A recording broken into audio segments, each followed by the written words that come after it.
ಇನ್ನು ಜ್ಞಾನವಾಪಿ ವಿಶೇಷ ಚರ್ಚಾ ಕಾರ್ಯಕ್ರಮಕ್ಕೆ ನಿಮ್ಮೆಲ್ಲರಿಗೂ ಮತ್ತೊಮ್ಮೆ ಸ್ವಾಗತ. ಅಯೋಧ್ಯೆ ಆಯಿತು, ಹಾಗಾದ್ರೆ ಎಲ್ಲರ ಗಮನ ಈಗ ಜ್ಞಾನವಾಪಿ ಮಸೀದಿ ವಿವಾದ ಏನಿದೆ ಅದರತ್ತ ನೆಟ್ಟಿದೆ. ನಿನ್ನೆ ಕೋರ್ಟ್ ಕಂಪ್ಲೀಟ್ ಆದಂತಹ ಸಮೀಕ್ಷೆ ವರದಿ ಏನಿದೆ ಹಿಂದೂ ಮುಸ್ಲಿಂ ಅರ್ಜಿದಾರರಿಗೆ ಕೊಟ್ಟಿದೆ. ಆ ವರದಿಯಲ್ಲಿ ಏನಿದೆ ಅನ್ನುವಂತಹ ಕುತೂಹಲ ಕೂಡ ಇದೆ. ಅದರ ಜೊತೆಗೆ ಮುಂದೆ ಏನೇನು ಆಗಬಹುದು ಅನ್ನುವಂತಹ ಪ್ರಶ್ನೆಗಳು ಕೂಡ ಇದೆ. ಎಸ್, JDS ವಕ್ತಾರರಂತಹ ವೀರಣ್ಣ ಅವರಿದ್ದಾರೆ. ನಿಮ್ಮಿಂದ ನಾನು ರಿಯಾಕ್ಷನ್ ತಗೊಂಡಿಲ್ಲ.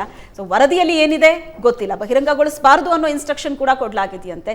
ಬಟ್ ಈಗ ಅಬ್ದುಲ್ ರಜಾಕ್ ಅವ್ರು ಹೇಳ್ತಾ ಇದ್ರು ಒಂದಲ್ಲ ಒಂದಿನ ಅದು ಆಚೆ ಬಂದೇ ಬರುತ್ತೆ, ಏನಿದೆ ಅನ್ನೋದು ಗೊತ್ತಾಗೇ ಆಗತ್ತೆ ಅಂತ. ಹೌದು ಮೇಡಮ್, ಈಗ ನೋಡಿ, ನಮ್ಮ ದೇಶದಲ್ಲಿ ಮೊಘಲರು 330 ವರ್ಷ ಆಡಳಿತ ನಡೆಸಿದ್ರು. ಅವರ ಆಳ್ವಿಕೆ ಸಮಯದಲ್ಲಿ ಸಾಕಷ್ಟು ಪ್ರಮುಖ ಹಿಂದೂ ದೇವಾಲಯಗಳು ಧ್ವಂಸ ಆಯಿತು. ಔರಂಗಜೇಬನ ಒಂದು ಆಡಳಿತದ ಸಮಯದಲ್ಲಿ ಇದು ಕೂಡ ಏನು ಜ್ಞಾನವಾಪಿ ಮಸೀದಿ ಇದೆ, ಅಲ್ಲಿ ಇದ್ದಂಥ ದೇವಸ್ಥಾನ ಅಂದರೆ ಕಾಶಿ ವಾರಣಾಸಿಯಲ್ಲಿ ಕಾಶಿ ವಿಶ್ವನಾಥ ದೇವಸ್ಥಾನ, ವಿಶ್ವೇಶ್ವರಯ್ಯ ದೇವಸ್ಥಾನ ಅಂತ ಏನು ಹೇಳ್ತಾ ಇದ್ರು, ಆ ದೇವಸ್ಥಾನನ ಧ್ವಂಸಗೊಳಿಸಿ ಇವರು ಮಸೀದಿ ಕಟ್ಟಿರೋದು ಒಂದು ಇತಿಹಾಸದಲ್ಲಿ ಇರುವಂಥ ಒಂದು ಇದು. ಈಗಾಗಲೇ ಈಗೇನು ಭಾರತದ ಪುರಾತತ್ವ ಸರ್ವೇಕ್ಷಣಾ ಇಲಾಖೆ ಆರ್ಕಿಯಾಲಜಿಕಲ್ ಸರ್ವೆ ಆಫ್ ಇಂಡಿಯಾಯಿಂದ ರಿಪೋರ್ಟ್ ಕೂಡ ಸರ್ವೆ ರಿಪೋರ್ಟ್ ಸಲ್ಲಿಸಿದ್ದಾರೆ ಕೋರ್ಟ್ಗೆ. ಕೋರ್ಟು ಕೂಡ ವಾದಿ ಪ್ರತಿವಾದಿಗಳಿಗೂ ಮುಚ್ಚಿದ ಲಕೋಟೆಯಲ್ಲಿ ಕೊಟ್ಟಿದ್ದಾರೆ, ಮತ್ತು ಒಂದು ಕಂಡೀಷನ್ ಕೂಡ ಇದೆ, ಅದನ್ನು ಬಹಿರಂಗ ಪಡಿಸಬಾರ್ದು ಅಂತ ಹೇಳಿ. ಹೀಗಾಗಿ ಖಂಡಿತವಾಗ್ಲೂ ಅಲ್ಲೆಲ್ಲ ಈಗೇನು ಕುರುಹು ಇದೆ ದೇವಸ್ಥಾನದ ಇದು ಇರುವಂಥದ್ದು. ಹೀಗಾಗಿ ಎಲ್ಲ ಕೂಡ ಆಮೇಲೆ ಇತಿಹಾಸದಲ್ಲೂ ಕೂಡ ಅಲ್ಲಿ ದೇವಸ್ಥಾನದ ಇದಿದ್ದು ಧ್ವಂಸ ಮಾಡಿ ಮಸೀದಿ ಆಗಿರೋದು ಎಲ್ಲ ಇರೋ ಕಾರಣದಿಂದ ಖಂಡಿತವಾಗ್ಲೂ ಮುಂದಿನ ದಿನಗಳಲ್ಲಿ ಅಲ್ಲಿ ಕೂಡ ಏನು ಈಗ ಮಸೀದಿ ಇದೆ ಅದನ್ನು ತೆರವುಗೊಳಿಸಿ ಖಂಡಿತ ಅಲ್ಲಿ ಇರೋವಂಥ ದೇವಸ್ಥಾನ ಇನ್ನೂ ಎಷ್ಟು ವಿಸ್ತಾರ ಆಗುತ್ತೆ ಅನ್ನೋ ಒಂದು ನಂಬಿಕೆ ನಮಗೂ ಕೂಡ ಇದೆ ಮೇಡಮ್. ಓಕೆ, ಏನು ಅಬ್ದುಲ್ ರಜಾಕ್ ಅವರೇ, ಸದ್ಯಕ್ಕೆ ಬಹಳ ಚರ್ಚೆ ಆಗ್ತಾ ಇರೋದು ಸಂಘರ್ಷ ಮತ್ತು ಸಮಾಧಾನ. ಸಂಘರ್ಷ ಬೇಡ, ಸಮಾಧಾನ ಇರ್ಲಿ ಅಂತಾನೆ ಈಗ ನಾಯಕರು ಮಾತಾಡ್ತಾ ಇದ್ದಾರೆ. ಸಂಘರ್ಷ ಸಮಾಧಾನದ ಜೊತೆ ಇನ್ನೂ ಒಂದು ಪದ ನಾನು ಆಡ್ ಮಾಡ್ತೀನಿ, ಹಠ. ಸೊ ಇದ್ರಲ್ಲಿ ನೀವು ಯಾವ್ದನ್ನ ಆಯ್ಕೆ ಮಾಡ್ಕೋತೀರಿ? ಯಾಕಂದ್ರೆ ಈಗ ನೀವೇ ಹೇಳಿದ್ರಿ ಬಹಳಷ್ಟು ದೇವಸ್ಥಾನಗಳು ಕುರುಹುಗಳು ಅಲ್ಲಿ ಪತ್ತೆ ಆಯ್ತು ಇಲ್ಲಿ ಪತ್ತೆ ಆಯ್ತು ಅಂತ. ಇಸ್ಲಾಮಿಕ್ ದಾಳಿಯ ಸಂದರ್ಭದಲ್ಲಿ ಸುಮಾರು 30,000 ಹಿಂದೂ ದೇವಸ್ಥಾನಗಳನ್ನ ಧ್ವಂಸ ಮಾಡಿ ಅದರ ಮೇಲೆ ಮಸೀದಿ ಕಟ್ಟಿರುವಂತಹ ಪುರಾವೆಗಳು ಕೂಡ ಇದೆ. ಹಾಗಾಗಿ ಈಗ ಈ ಸಂದರ್ಭದಲ್ಲಿ ನಿಂತು ಯೋಚನೆ ಮಾಡೋದಾದ್ರೆ ಸಮಾಧಾನನ, ಸಂಘರ್ಷನ, ಹಠನ?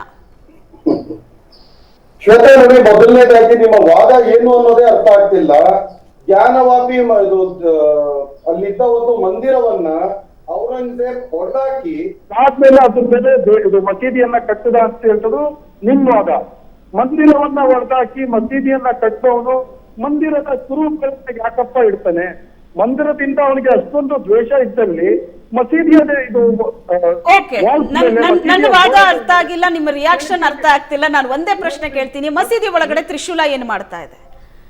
ಸಾವಿರಾರು ಲಕ್ಷಾಂತರ ಮಸೀದಿಗಳಿದೆ, ಯಾವ ಮಸೀದಿಯಲ್ಲಿ ನೀವು ತ್ರಿಶೂಲ ಇಟ್ಟಿದ್ದೀರಿ? ಯಾವ ಮಸೀದಿಯ ಗೋಡೆಗಳ ಮೇಲೆ ಹಿಂದೂ ವಿಗ್ರಹ ಇದೆ? ಅಲ್ಲಿ ಶಿವಲಿಂಗ ರಚನೆಯ ಮಾದರಿ ಇದೆ ಅಲ್ಲಿ.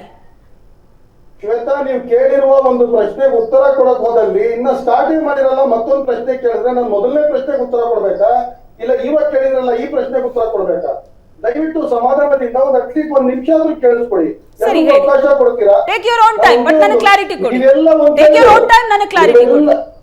ಇಲ್ಲ ಶ್ವೇತಾ, ನೀವೆಲ್ಲ ಒಂದ್ ಸೈಡ್ ಇನ್ಕ್ಲೂಡಿಂಗ್ ಯು, ನಾನು ಆಪೋಸಿಟ್. ದಯವಿಟ್ಟು ನನಗೆ ಅವಕಾಶ ಕೊಡಿ. ಖಂಡಿತ ಮಾತಾಡಿ, ಬಟ್ ಕ್ಲಾರಿಟಿ ಕೊಡಿ ಅಷ್ಟೇ. ಔರಂಗಜೇಬ್ ಕ್ರೂರಿ ಆಗಿದ್ದ, ಅಲ್ಲಿರುವ ಒಂದು ವಿಶ್ವನಾಥ ದೇವಸ್ಥಾನವನ್ನ ಹೊಡೆದಾಕಿ ಮಸೀದಿಯನ್ನ ಕಟ್ಟಿಸಿದ. ಮಸೀದಿಯನ್ನ ಕಟ್ಟಿಸಿದ ಮೇಲೆ ಅಲ್ಲಿ ಸ್ವಸ್ತಿಕ್ ಚಿಹ್ನೆಯನ್ನ ಹಾಕ್ಬಿಟ್ಟ, ಅಲ್ಲಿ ಒಂದು ಕುದುರೆ ಚಿಹ್ನೆಯನ್ನ ಹಾಕ್ಬಿಟ್ಟ, ಡೋಲು ಡಮರು ಅಂತಲ್ಲ ಆ ಚಿಹ್ನೆಗಳನ್ನ ಹಾಕ್ಬಿಟ್ಟ. ಇದೆಲ್ಲ ಮಾತುಗಳು ಕೋರ್ಟ್ಗಳಿವೆ, ಅವರು ತೀರ್ಮಾನ ತಗೊಳ್ತಾರೆ. 550 ವರ್ಷ ಮಸೀದಿ ನಿಂತಿರೋದು 355 ವರ್ಷಪ್ಪ. ಯಾಕೆ ಮ್ಯಾಥ್ಸ್ ಸರಿ ಕಲ್ತ್ಕೋ. 355 years, ನಾಟ್ 530. 669 minus 2024 ಮ್ಯಾಥ್ಸ್ ಮಾಡಪ್ಪ. ಕಂಟಿನ್ಯೂ. ಅವ್ರು ಕುಡಿಸ್ಕೊಂಡು ಮಾತಾಡ್ಸ್ಕೊಂಡ್ಬಿಡಿ. ಇತಿಹಾಸ ಗೊತ್ತಿಲ್ಲ, ಇತಿಹಾಸ ಯಾರಿಗೆ ಗೊತ್ತಿಲ್ಲ? ಗಜ್ವಾಯ ಆಲಂಗಿರಿ ಓದ್ಕೊಳ್ರಿ, ಗಜ್ವಾಯ ಆಲಂಗಿರಿ ಓದ್ಕೊಳ್ರಿ. ಇತಿಹಾಸ ಯಾರಿಗೆ ಗೊತ್ತಿಲ್ಲ ಗಜ್ವಾಯ ಆಲಂಗಿರಿ ಓದ್ಕೊಳ್ಳಿ. ಯಾವ್ದೋ ವಾಟ್ಸಪ್ ಅಲ್ಲಿ ಬರೋದು ಅಥವಾ ರೀಲ್ಸ್ ಅಲ್ಲಿ ಬರೋದನ್ನ ಓದ್ಬಿಟ್ಟು ನೀನ್ ಮಾತಾಡಿದ್ರೆ ಏನಪ್ಪ ಅರ್ಥ? ನೋಡ, ಓಡೋಗೋದೇನು ಯಾಕೆ ಫೇಸ್ ಮಾಡಕ್ಕಾಗಲ್ಲ? ಆ ಗಜ್ವಾಯ ಆಲಂಗಿರಿ ಪುಸ್ತಕನ ಸರಿಯಾಗಿ ಓದ್ಕೊಳಪ್ಪ ನೀನು. ಗಜ್ವಾಯ ಆಲಂಗಿರಿ ಪುಸ್ತಕ ಸರಿಯಾಗಿ ಓದ್ಕೋ, ಆಮೇಲೆ ಬಂದ್ ಮಾತಾಡು. ಏಕವಚನದಲ್ಲಿ ಯಾರು ಮಾತಾಡ್ತಿರೋದು?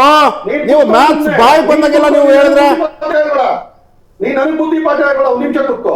ನೋಡಪ್ಪ, ನಾನು ಹೇಳೋದು ಕೇಳ್ಕೊ. ಏಕವಚನ ಬೇಡ, ಯಾರು ಯಾರು 530 ಯಾರು ಏಕವಚನ ಬಳಸೋದು ಬೇಡ. ಹೆಲ್ದಿ ಚರ್ಚೆ ಆಗ್ಲಿ ಅಷ್ಟೇ. ಕಂಟೆಂಟ್ ಬಗ್ಗೆ ಮಾತಾಡಿ, ಕಂಟೆಂಟ್ ಬಗ್ಗೆ ಮಾತಾಡಿ. ಏಕವಚನದಲ್ಲಿ ಮಾತಾಡ್ತಿಲ್ಲ, ನಿಮಗೆ Content ಬಗ್ಗೆ ಸರಿಯಾಗಿ ಮಾತಾಡಿ. ಇತಿಹಾಸ ತಿಳಿಸ್ತಾ ಇದೀವಿ ಅಷ್ಟೇ. ನೋಡಿ, ಗಜ್ವಾಯ ಆಲಂಗಿರಿ ಅಂತ ಒಂದು ಪುಸ್ತಕ ಇದೆ. ಆ ಪುಸ್ತಕದಲ್ಲಿ ಕ್ಲಿಯರ್ ಕಟ್ ಆಗಿ SOP ಮಾಡಿಟ್ಟಿದ್ದಾರೆ. ಯಾರು? ಔರಂಗಜೇಬು. ಅಶೋಕ್ ಗೌಡ್ರೆ ಅವ್ರು ಮುಗಿಸ್ಲಿರಿ, ನೀವು ಮುಗಿಸಿ, ನೀವು ಮಾತು ಮುಗಿಸಿ. ಅಬ್ದುಲ್ ರಜಾಕ್ ಅವರೇ ಕಂಟಿನ್ಯೂ. ಶ್ವೇತಾ, ಮೊದಲೇ ಡಿಸ್ಟರ್ಬೆನ್ಸ್ ಜಾಸ್ತಿ ಇದೆ, ಅರ್ಥನೇ ಆಗ್ತಿಲ್ಲ. ಸ್ವಲ್ಪ ಲೈನ್ ಅಲ್ಲಿ ಡಿಸ್ಟರ್ಬೆನ್ಸ್. ದಯವಿಟ್ಟು ಒಂದು ಅವಕಾಶ ನನಗೆ ಮಾತಾಡುವಾಗ ಮಾತಾಡಕ್ ಕೊಡಿ. ಇವಾಗ ಅಶೋಕ್ ಗೌಡ್ರು ಮಾತಾಡಿದಾಗ ನಾನು ಮಾತಾಡಿದ್ನ? ನಾನ್ ಮಾತಾಡುವಾಗ ಮಧ್ಯ ಬಂದ್ಬಿಟ್ಟು ಇವರೆಲ್ಲ 300 ವರ್ಷ ಇತಿಹಾಸ.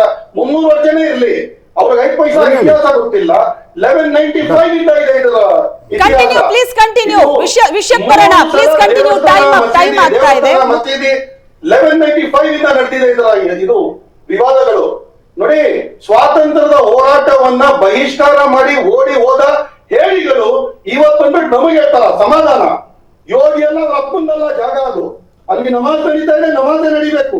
ಏನ್ಷಿಯಂಟ್ ಮಾನ್ಯುಮೆಂಟ್ಸ್ ಆಕ್ಟ್ ಅನ್ನೋದು ಏನು? ಪ್ಲೇಸ್ ಆಫ್ ವರ್ಷಿಪ್ ಆಕ್ಟ್ ಅನ್ನೋದು ಏನು? ಇವತ್ತು ಯೋಗಿ ಯಾರು ಬಂದ್ಬಿಟ್ಟು ಸಮಾಧಾನದಿಂದ ಕೊಟ್ಬಿಡಿ ಜಾಗ, ಸಂಘರ್ಷ ಬೇಡ ಅನ್ನಕ್ಕೆ ಪೂಜಾ ಸ್ಥಳ ಕಾಯ್ದೆ ಇದಕ್ಕೆ ಅಪ್ಲೈ ಆಗಲ್ಲ. ಪೂಜಾ ಸ್ಥಳ ಕಾಯ್ದೆಯನ್ನ ಪಕ್ಕಕ್ಕಿಡಿ, ಇದ್ರ ಬಗ್ಗೆ ಮಾತಾಡಿ. ಪೂಜಾ ಸ್ಥಳ ಕಾಯ್ದೆ ಅಪ್ಲೈ ಆಗಲ್ಲ. ಓಕೆ, ನೆಕ್ಸ್ಟ್ ಮಾತಾಡಿ. ಏನ್ಷಿಯಂಟ್ ಮಾನ್ಯುಮೆಂಟ್ಸ್ ಆಕ್ಟ್ ಅಪ್ಲೈ ಆಗುತ್ತೆ, places of worship act apply ಆಗುತ್ತೆ. ಇವತ್ತು ನೀವು ಒಂದು ಪ್ಲೇಸ್ ಆಫ್ ವರ್ಷಿಪ್ ಗೆ ಕ್ಯಾರೆಕ್ಟರ್ ನ ಚೇಂಜ್ ಮಾಡೋ ಅವಕಾಶ ಇಲ್ಲ. ನಾನು ಸ್ಟಾರ್ಟಿಂಗ್ ಅಲ್ಲೇ ಹೇಳಿದೆ ಅಬ್ದುಲ್ ರಜಾಕ್ ಅವರೇ, ಒಂದ್ ನಿಮಿಷ ನಾನು ಬ್ರೇಕ್ ಮಾಡ್ತೀನಿ, ಒಂದ್ ನಿಮಿಷ. 1991ರಲ್ಲಿ ಪೂಜಾ ಸ್ಥಳ ಕಾಯ್ದೆ ಜಾರಿಗೆ ಬರುತ್ತೆ. ಆಗಿನ ಕಾಂಗ್ರೆಸ್ ಸರ್ಕಾರ ಆ ಕಾಯ್ದೆ ತರುತ್ತೆ. 1947 ಆಗಸ್ಟ್ 15ಕ್ಕೆ ಭಾರತ ಸ್ವಾತಂತ್ರ್ಯ ಬಂತಲ್ಲ, ಆ ದಿನದಿಂದ ಯಾವುದೇ ಕಟ್ಟಡ ಆಗ್ಲಿ, ಅಲ್ಲಿ ಪೂಜೆ ನಡೀತಾ ಇದ್ರೆ ಪೂಜೆಯೇ ನಡ್ಕೊಂಡು ಹೋಗ್ಬೇಕು, ಅಲ್ಲಿ ಮಸೀದಿ ಇದ್ರೆ ಮಸೀದಿನೇ ಆಗಿ ಅದು ಮುಂದುವರಿಬೇಕು, ಅದನ್ನ ಬದಲಾಯಿಸುವಂತಹ ಹಕ್ಕಿಲ್ಲ ಅಂತ. ಹೌದು, ಅದು ಆದ್ರೆ ಅಲ್ಲೂ ಕೂಡ ಒಂದು ಕ್ಲಾಸ್ ಇದೆ. ಆ ಕ್ಲಾಸ್ ಏನು ಅಂತ ಅಂದ್ರೆ ಪುರಾತತ್ವ ಇಲಾಖೆಯ ಅಂಡರ್ ಬರುತ್ತೆ. ಕೆಲವೊಂದು ಯಾವುದು ಪುರಾತತ್ವ ಇಲಾಖೆಯ ಅಂಡರ್ ಬರುತ್ತೋ ಅದಕ್ಕೆ ಈ ಕಾನೂನು ಅಪ್ಲೈ ಆಗೋದಿಲ್ಲ ಅಂತ. 100 ವರ್ಷಕ್ಕೂ ಹೆಚ್ಚು ಪುರಾತನವಾದಂತಹ ಸ್ಥಳಗಳೇನಿದೆ ಅದು ಪುರಾತತ್ವ ಇಲಾಖೆಯ ಅಂಡರ್ ಬರುತ್ತೆ. ಅದರಲ್ಲಿ ಈ ಕಾಶಿ ವಿಶ್ವನಾಥನ ಟೆಂಪಲ್ ಕೂಡ ಒಂದು. ಕಾಶಿ ಮಸೀದಿ ಏನ್ ನೀವು ಮಾತಾಡ್ತಾ ಇದ್ದೀರಾ ಈಗ, ಜ್ಞಾನವಾಪಿ, ಅದು ಕೂಡ ಒಂದು. ಹಾಗಾಗಿ ನೀವು ಹೇಳಿದಂತಹ ಪೂಜಾ ಸ್ಥಳ ಕಾಯ್ದೆ ಇದಕ್ಕೆ ಅಪ್ಲೈ ಆಗೋದಿಲ್ಲ. ಸೊ ಇದ್ರ ಬಗ್ಗೆ ಚರ್ಚೆ ಮುಂದುವರಿಸೋಣ. ಒಂದು ಚಿಕ್ಕ ಬ್ರೇಕ್ನ ಸಮಯ ಆಗ್ತಾ ಇದೆ.